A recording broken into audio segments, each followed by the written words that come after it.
Graça e paz, queridos irmãos, Deus abençoe a sua vida, que o Senhor continue falando aos nossos corações, que Deus abençoe tremendamente a sua vida, o seu caminhar. Bem, obrigado, Rev. Gerson. Eu quero convidar você a abrir sua Bíblia comigo no Evangelho de João.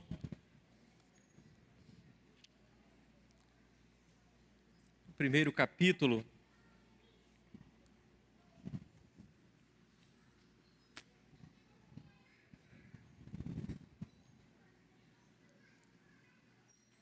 Na semana passada, o reverendo Gerson deu início à nossa série de mensagens que vai ser aqui no Evangelho de João. Então ele trouxe para nós a metáfora que João utiliza para falar acerca de Jesus. Ele fala que Jesus é o verbo divino, o verbo eterno, o verbo criativo, o verbo de Deus, o verbo vivo. E hoje nós vamos refletir acerca de uma segunda metáfora que João utiliza aqui também no início do seu Evangelho, no capítulo 1, quando ele diz que Jesus Cristo, ele nos apresenta Jesus como sendo a luz.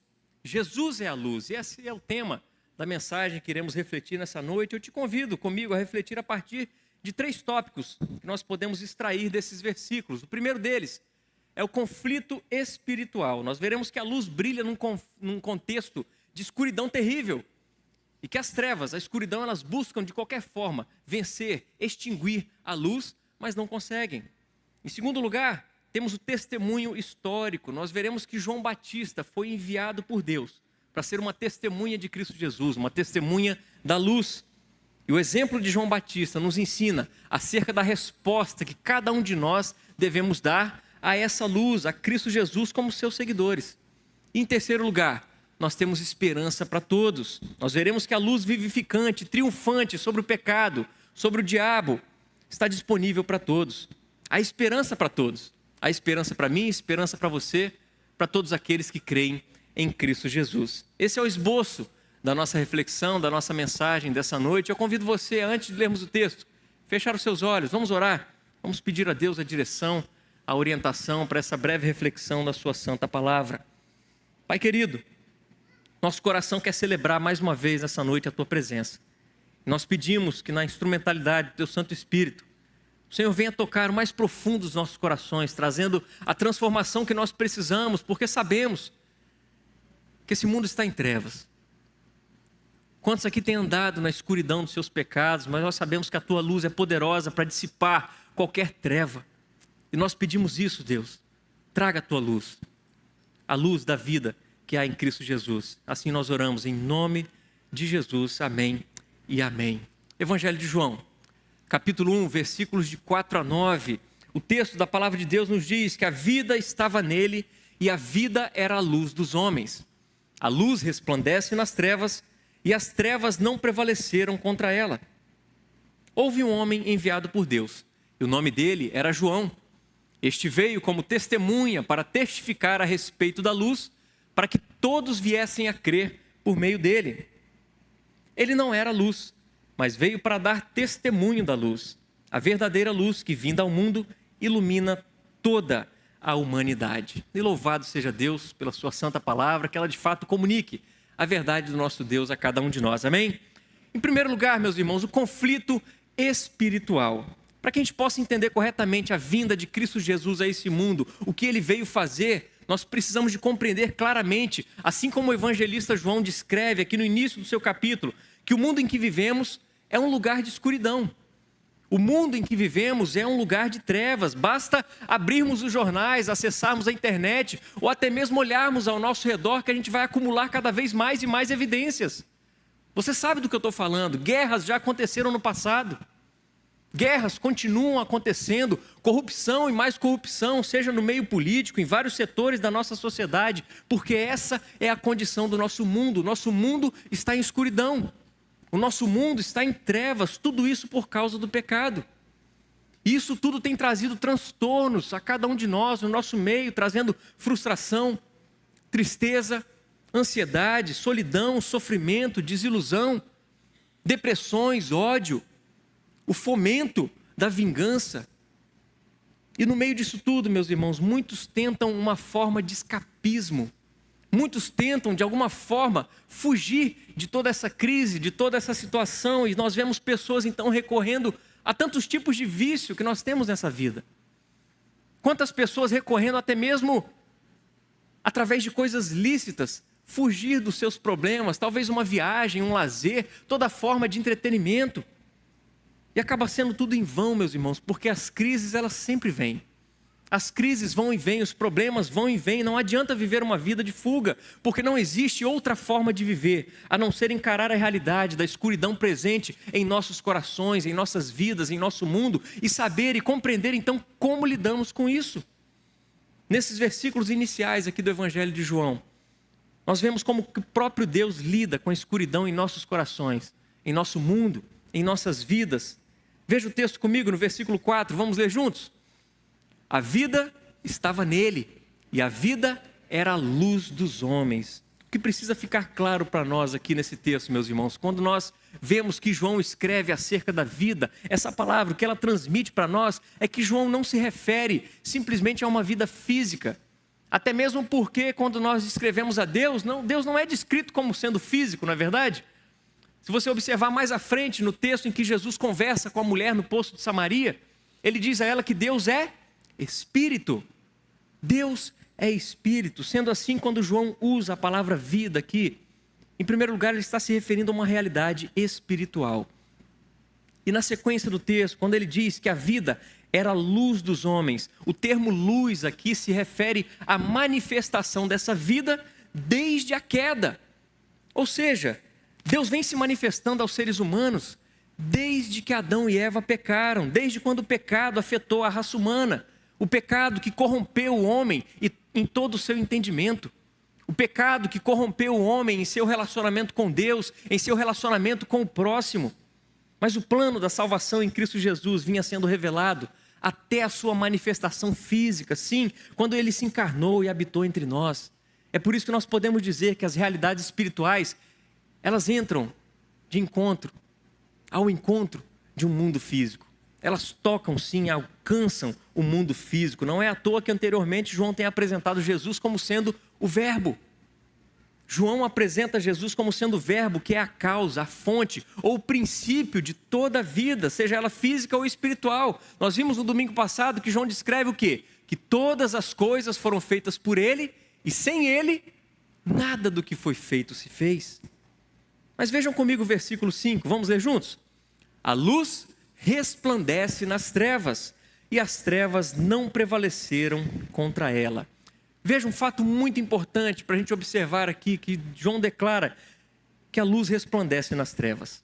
Ou seja, essa luz não apenas resplandeceu no passado.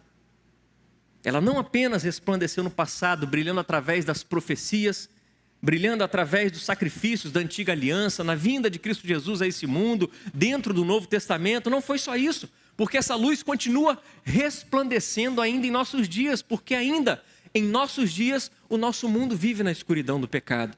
O nosso mundo ainda vive em trevas, e o resultado do esplendor dessa luz, do resplendor dessa luz em meio às trevas, olha a resposta que ela surge no meio das trevas. A continuação do versículo 5 diz: e as trevas não prevaleceram contra ela.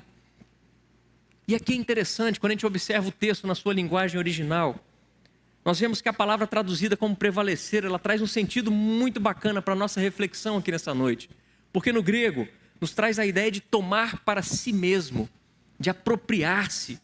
E isso é interessante entender porque quando a gente olha a sequência do texto, nos versículos 10 e 11, João faz um paralelismo, porque ele diz que o mundo não o conheceu, não conheceu o verbo de Deus. E no versículo 11 ele diz que os seus não o receberam. E se a gente for traduzir o versículo 5 ao pé da letra, ele ficaria basicamente assim, olha: a luz resplandece nas trevas e as trevas não se apropriaram dela. Conseguiram alcançar a dinâmica que João demonstra para nós aqui? Todo esse paralelismo. O mundo não conheceu, os seus não receberam, as trevas não se apropriaram da luz, não se apropriaram de Cristo Jesus. E talvez você pense: pastor, então minha Bíblia está errada? Não, não está errada. Não está errada, porque quando nós observamos que mesmo havendo esse paralelismo, que demonstra sim o fato de que as trevas reagiram negativamente ao brilho dessa luz, existe uma figura de linguagem muito interessante presente aqui no texto, onde as trevas estão representando o mundo. As trevas estão representando a humanidade essa que não apenas não se apropriou da luz, mas que também odeia a luz, que resiste à luz, que se recusa a aceitar a luz. E o que nós temos aqui então é uma manifestação de uma antítese absoluta entre luz e trevas, entre Deus e o mundo, entre Cristo Jesus e as forças do maligno. Por isso que a tradução na língua portuguesa ela não está errada, quando diz que a luz resplandece nas trevas e as trevas não prevaleceram contra ela. Porque além de não se apropriar da luz, as trevas resistem, as trevas se recusam a aceitar a luz, mas lembre-se que as trevas não são páreo para a luz. As trevas não prevalecem contra a luz. Nós sabemos que o mundo rejeita a verdade de Deus. Suprime a verdade em injustiça. Faz mais o quê? Adora e serve a criatura em lugar do Criador, que é bendito para sempre. Paulo escreve isso aos Romanos. Em João capítulo 3, versículo 9, o próprio Jesus declara que todos nós amamos a escuridão porque as nossas obras são más. A escuridão ao nosso redor é maliciosa, ela é antagônica, ela é predatória. Nós temos evidências e mais evidências do quão em trevas esse mundo está. E esse mundo busca constantemente extinguir a luz de Cristo Jesus, mas por mais que ela tente, ela nunca consegue dissipar a luz ou atingir o seu objetivo, porque é a luz que sempre dissipa a escuridão. Você crê nisso? É a luz de Cristo Jesus que sempre brilha de forma mais e mais intensa, dissipando as trevas, dissipando a escuridão. No conflito espiritual e cósmico entre a luz de Deus e o mundo, a luz de Deus e a escuridão do pecado, de Satanás, a vinda de Cristo Jesus dá o golpe decisivo, porque eu acredito que quando João estava refletindo em como descrever o seu evangelho aqui, certamente ao pensar sobre essa luz, o que veio na sua mente, eu acredito que foi a cruz de Cristo Jesus. Porque se a gente observar naquele cenário onde Cristo Jesus foi crucificado e ao seu lado 2 ladrões, o mundo esteve em trevas, não é verdade? A narrativa que os evangelhos nos mostram é que o mundo esteve em trevas. Pense comigo, Jesus, a luz, pregado na cruz entre 2 ladrões, foi deixado para morrer em agonia, em vergonha. A luz de Cristo Jesus, a sua glória foi obscurecida sob um manto de desprezo, de vergonha, de dor. Naquele momento parecia que, diante de todos os seus observadores, sejam eles aqueles que seguiam a Jesus ou aqueles que buscavam condenar a Jesus, aqueles que o perseguiam, que se opuseram a ele, que as trevas finalmente haviam triunfado. Houve trevas. Havia o ódio dos rabinos invejosos que tinham sido amedrontados ali, ameaçados pelo poderoso ministério de Jesus, e agora eles estavam pressionando de todas as formas, levantando falsos testemunhos acerca de Jesus. Percebam que havia o pragmatismo político e a moral de Pilatos, que na mente dele, no intuito de manter a paz, a tranquilidade no império,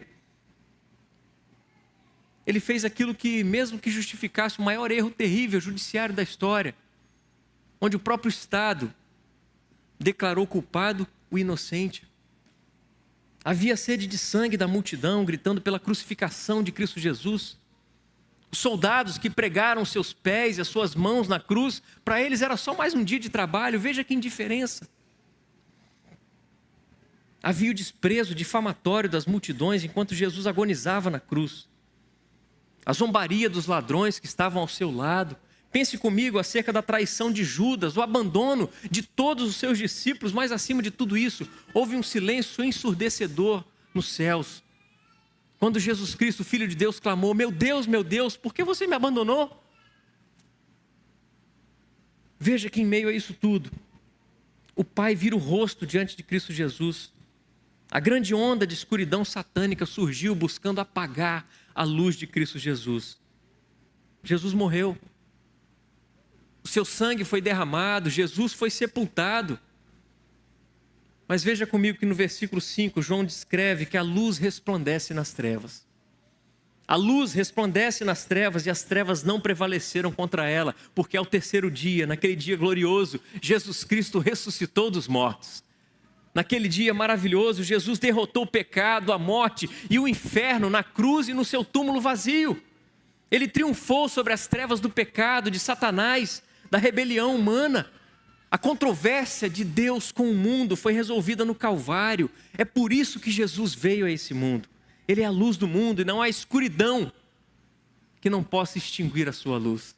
Não há escuridão que não possa extinguir a sua luz. A resposta de Deus ao pecado, à morte, à tristeza e ao sofrimento, a Satanás e a todos os seus esquemas, é o Senhor Jesus Cristo. Porque Ele é a luz que dissipa as trevas. Você crê nisso? Jesus é a luz que dissipa as trevas. Uma vez que nós firmamos a nossa fé nele, isso não representa um escapismo. Isso não é uma forma da gente fugir da realidade, enfiar nossa cabeça na areia e achar que nada está acontecendo ao nosso redor. Não.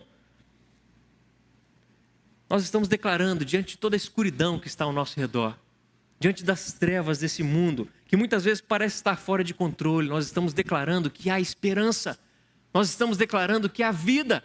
Estamos declarando que há perdão e há um mundo novo chegando em breve. Por quê? Você pode repetir comigo o versículo 5? Porque a luz resplandece nas trevas e as trevas não prevalecem contra ela. Vamos repetir isso? A luz resplandece nas trevas e as trevas não prevaleceram contra ela. Louvado seja Deus por isso. Dentro desse conflito espiritual, nós temos a plena convicção de que a luz resplandece nas trevas e as trevas não prevaleceram contra ela. Louvado seja Deus por isso. Em segundo lugar, nós temos o testemunho histórico. Veja o texto comigo, dos versículos 6 a 8. Houve um homem enviado por Deus, e o nome dele era João. Este veio como testemunha para testificar a respeito da luz, para que todos viessem a crer por meio dele. Ele não era luz, mas veio para dar testemunho da luz. E vejam que o João inserido aqui nessa narrativa, por João o evangelista, é quem? João Batista, né? Você sabe tão bem quanto eu, João Batista. E veja que por 3 vezes nesses versículos é mencionado que João Batista faz o quê? Testemunha. Eu até grifei aqui para ficar mais simples, mais fácil da gente visualizar. João Batista testemunha acerca da luz, e isso reafirma aquilo que nós vimos no versículo 5, que a luz resplandece nas trevas. Vejam que João Batista é um exemplo do brilho constante da luz. Ele está testemunhando acerca da luz. Mas o intuito do evangelista João, ao inserir João Batista aqui nessa narrativa, é que ele quer que a gente compreenda que a vinda de Jesus não foi um evento espiritual abstrato.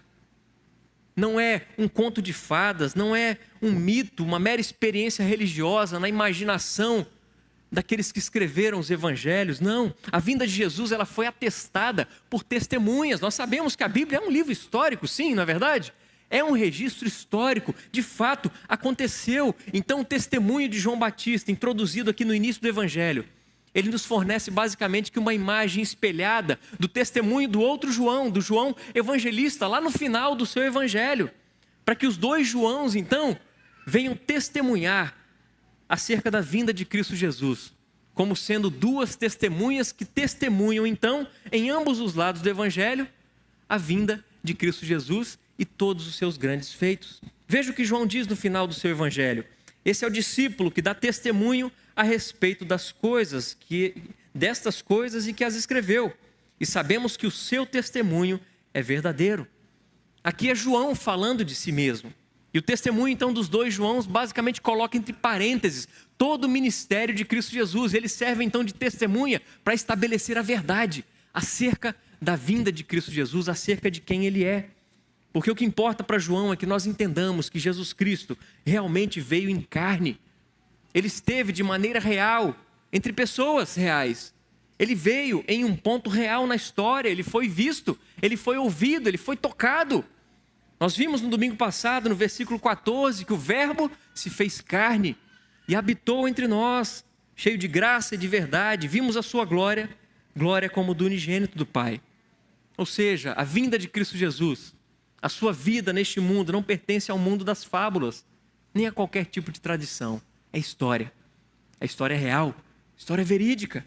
E nós não podemos esquecer a maneira como João enfatiza e reforça para nós o peso do testemunho de João Batista. Porque João Batista tem um mandato sagrado. Tem ou não tem?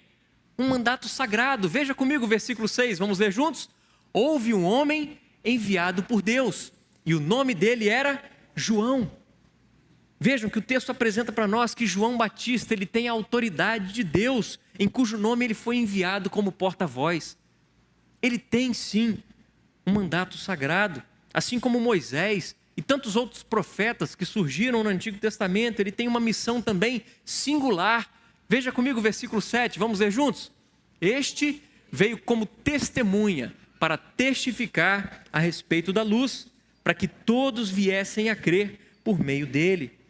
E observe comigo que o ministério de João Batista, ele foi traçado também, marcado pela modéstia.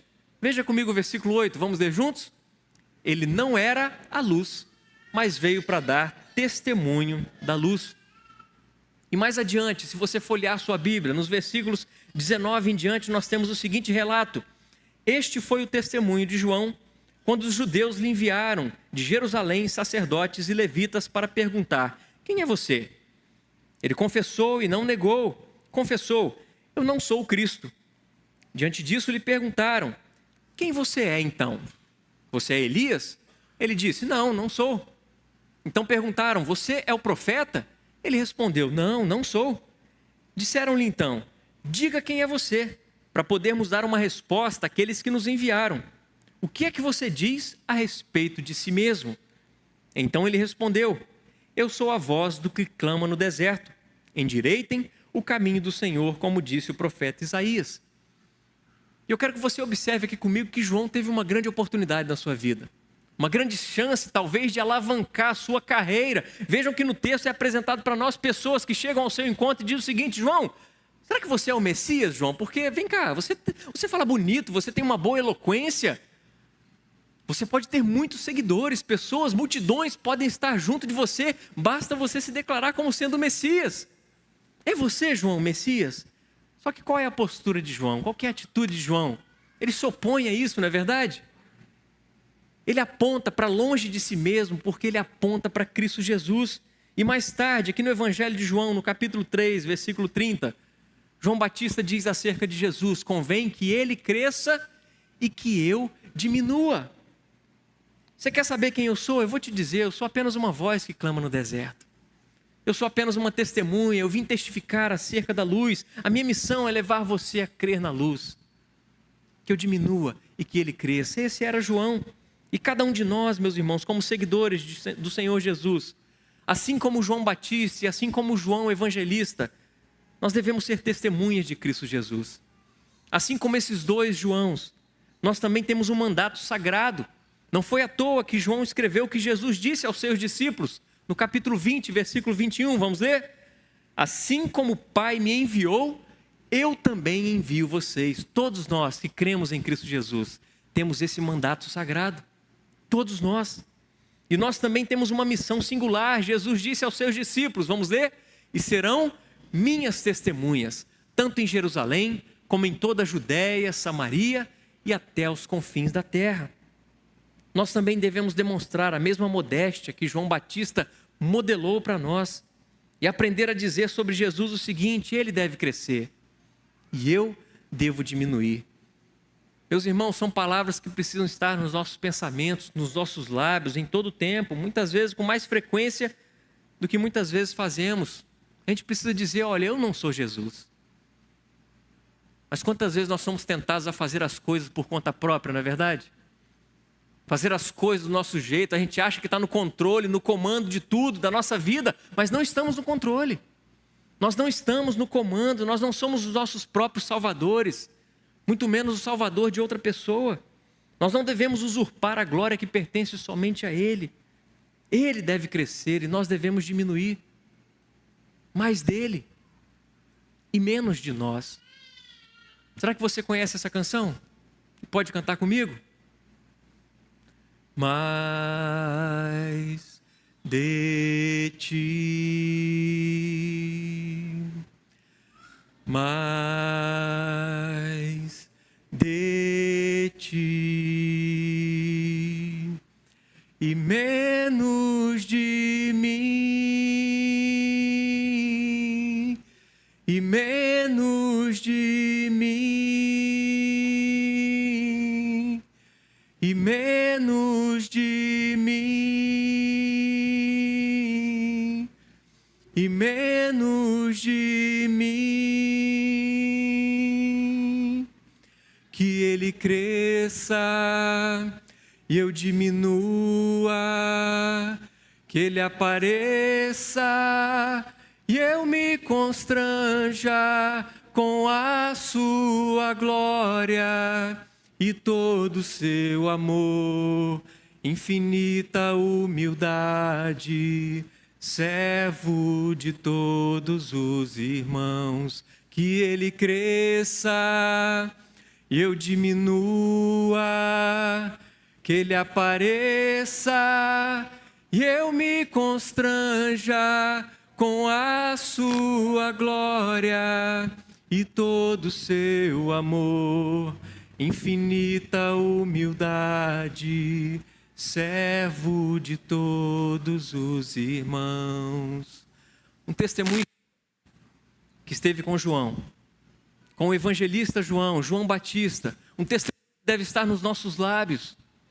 Mais de Cristo Jesus, menos de nós, que ele cresça e a gente venha diminuir. Nós precisamos testemunhar acerca da luz, mas testemunhar o quê? É por isso que, em terceiro lugar, testemunhar que há esperança para todos. Vamos ler juntos o versículo 9.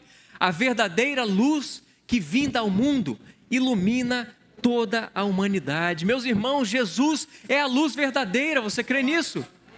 Jesus é a luz verdadeira. A palavra verdadeira aqui no texto, ela tem o sentido de ser algo real, algo genuíno, algo autêntico, porque o que João quer demonstrar aqui, que existem luzes falsas. Existem luzes falsas que têm atraído o nosso olhar, que têm atraído a nossa atenção, assim como aquelas mariposas que vêm no farol do carro à noite. E o que acontece com elas? Porque o que esse mundo tem para nos atrair, meus irmãos, leva à morte.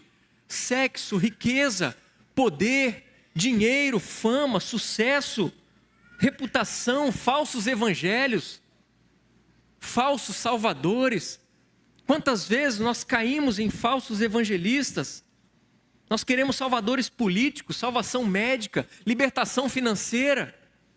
Mas nós precisamos crer todos os dias que Jesus é a luz verdadeira, Ele é a coisa real. Ele é a única coisa de concreto que nós temos, porque Ele é a estrela da manhã que nos guia no seu caminho perfeito. E João diz que Ele dá a luz a todos, Ele ilumina toda a humanidade. João não quer que nós venhamos a compreender que todas as pessoas vão entender da mesma forma que a gente, porque não vai acontecer assim.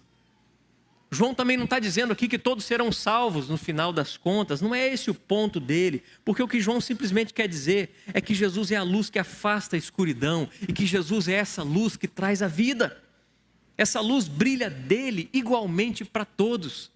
Essa luz é oferecida sem condição ou distinção a todas as pessoas em todos os lugares. É aquilo que a teologia chama de quê? Revelação geral. Que, como Paulo escreve lá em Romanos, capítulo 1, versículo 20, deixa todos os seres humanos indesculpáveis.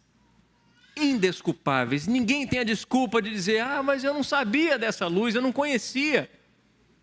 Porque ela vem sendo manifesta desde a antiguidade, desde a queda, como nós vimos no início. Ela vem se revelando, o próprio Jesus tem se revelado. Jesus, a luz, se encarnou e a sua luz brilha sobre todos. Isso é tão verdade que basta a gente se lembrar de como que as trevas reagem à luz. Nós vimos no versículo 5, as trevas não se apropriaram da luz, o mundo não conheceu, os seus não receberam. Eles fogem para que as suas obras não sejam expostas por essa luz, conforme o capítulo 3, versículo 20. Mas nós sabemos que todos aqueles que recebem essa luz, todos aqueles que colocam a sua fé em Cristo Jesus, foram feitos filhos de Deus. E o capítulo 3, versículo 21 também diz que todos aqueles que recebem essa luz, que colocam a sua fé em Cristo Jesus, testemunham que as suas obras são feitas por meio de Deus.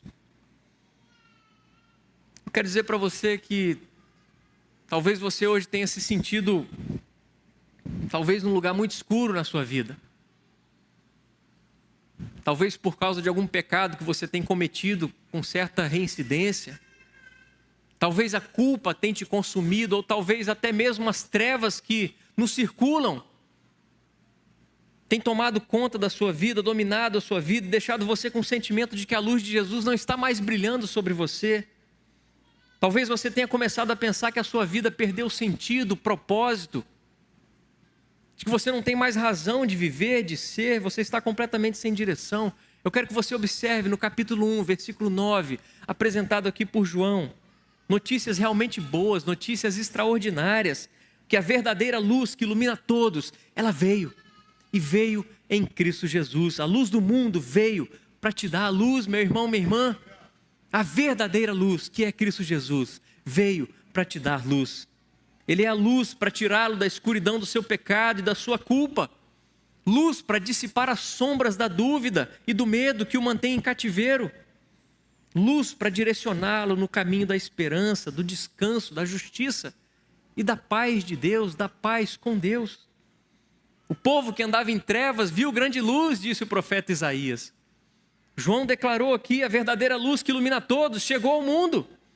E o próprio Jesus diz mais à frente: eu sou a luz do mundo. Quem me segue não andará em trevas, mas terá a luz da vida. Ou seja, há esperança para todos. Há esperança para mim, há esperança para você em Jesus, a luz. Então, como nós devemos responder a Ele? Como devemos responder à luz? Como nós podemos sair da escuridão e entrar na sua luz? Observe comigo o que João Batista veio fazer. Ele veio para dar testemunho da luz, para que todos crescem por meio dele. É dessa forma que saímos da escuridão e caminhamos para a luz. Basta nos lembrarmos também do que o evangelista João declara no final do seu evangelho. Na verdade, Jesus fez diante dos seus discípulos muitos outros sinais que não estão escritos neste livro. Estes, porém, foram registrados para que vocês creiam que Jesus é o Cristo, o Filho de Deus, e para que, crendo, tenham vida em seu nome.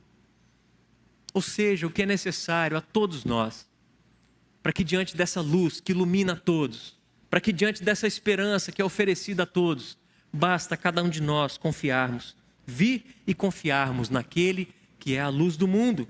Quem o segue, diz Jesus, não andará em trevas, mas terá a luz da vida. E só para ficar claro, eu não estou dizendo aqui que o que nós precisamos é virar uma nova página, ou tentar algo novo em nossas vidas, nos esforçarmos mais, fazermos melhor ou recomeçar, porque não é disso que precisamos. Não basta virarmos uma página, não basta recomeçarmos, não basta nos esforçarmos mais, não basta fazermos melhor, porque o que nós precisamos é de um livro completamente novo, o que nós precisamos é de uma vida completamente renovada, e Jesus veio para garantir isso a todos os que creem. Jesus veio garantir o perdão, a limpeza, a renovação para qualquer um que queira, para todos aqueles que se entregam a Ele e confiam nele. Porque o que nós precisamos de fato é clamar a Cristo Jesus: salva-nos, limpa-nos, perdoa-nos, traga-nos para a sua luz e nos permita andar na tua luz. É disso que nós precisamos. E Ele fará de nós uma nova criatura. Ele nos dará a luz da vida, Ele nos fará novos. É por isso que Jesus veio. Diante de um conflito espiritual, Ele é essa luz que resplandece nas trevas. As trevas não puderam vencê-lo. As trevas serão sempre derrotadas pela luz de Cristo Jesus. O testemunho histórico é um testemunho que deve partir também dos nossos lábios, da nossa vida. Devemos testemunhar acerca de Cristo Jesus, que Ele cresça e nós venhamos a diminuir. E assim proclamemos que há esperança para todos. Que essa mensagem alcance as nossas vidas e alcance o coração de todos aqueles aos quais o Senhor Jesus chamar, através da sua poderosa palavra que será manifestada através de nós em Cristo Jesus. Amém? Feche seus olhos, vamos orar, vamos falar com o nosso Deus. Pai querido, nós queremos mais uma vez entregar as nossas vidas a Ti. Em humildade, em reconhecimento de que sem o Senhor nós não conseguimos abrir a boca para falar de Ti, sem o Senhor nós não conseguimos manifestar com as nossas atitudes que o Senhor tem transformado as nossas vidas. Nós precisamos do Senhor, da Tua direção, da Tua orientação, precisamos do Teu Santo Espírito habitando em nós e nos fazendo cada dia mais estar convencidos de que o Senhor é tudo para nós, de que o Senhor de fato é essa luz que tem resplandecido sobre nós, dissipado as trevas do nosso coração, da nossa mente e nos feito andar na luz maravilhosa do Senhor. Por isso nos permita cada dia mais, Deus, ao olharmos para o Senhor, querermos, desejarmos uma mudança de vida e que essa mudança só é promovida pelo Senhor. Nos ajude a confiar em Ti, nos ajude a descansar em Ti, nos ajude a nos entregarmos todos os dias completamente ao Senhor, para que assim o Senhor nos use. Nós temos uma missão a cumprir nesse mundo, nós queremos de fato ser testemunhas do Senhor em todos os lugares em que estamos nessa vida, dentro do nosso lar, aqui na nossa igreja, na sociedade, no nosso trabalho, andando pelas ruas. Nos permita falar da Tua graça, do Teu amor. Que a palavra do Senhor esteja em nosso coração, que ela saia dos nossos lábios e alcance vidas para a glória do Senhor. Nós queremos que aqueles que nos cercam percebam em nós pessoas diferentes, que mesmo em meio aos nossos pecados, o Senhor tem transformado as nossas vidas. E nós queremos ser testemunhas dessa transformação que só o Senhor pode fazer. Nos permita isso, Deus. Nos permita viver em novidade de vida. Que esse novo seja vindo do Senhor todos os dias sobre nós. Queremos glorificar, exaltar, louvar o Teu santo nome, porque só no Senhor temos uma vida diferente. Fomenta os nossos corações. Faz com que possamos desejar cada vez mais viver para o Senhor e para a missão que o Senhor tem nos chamado todos os dias. Essa é a nossa oração. Fazemos em nome de Jesus. Amém e amém. Que Deus assim nos abençoe, meus queridos. A equipe de louvor vai cantar mais uma canção. Depois o reverendo Gerson vai trazer a bênção apostólica para a igreja. Que Deus assim te abençoe. Que você tenha uma semana maravilhosa, sendo uma testemunha de Cristo Jesus, aonde você estiver. Aleluia. E por onde você for. Receber a bênção. O Senhor te abençoe e te guarde. O Senhor faça resplandecer o rosto sobre ti e tenha misericórdia de ti.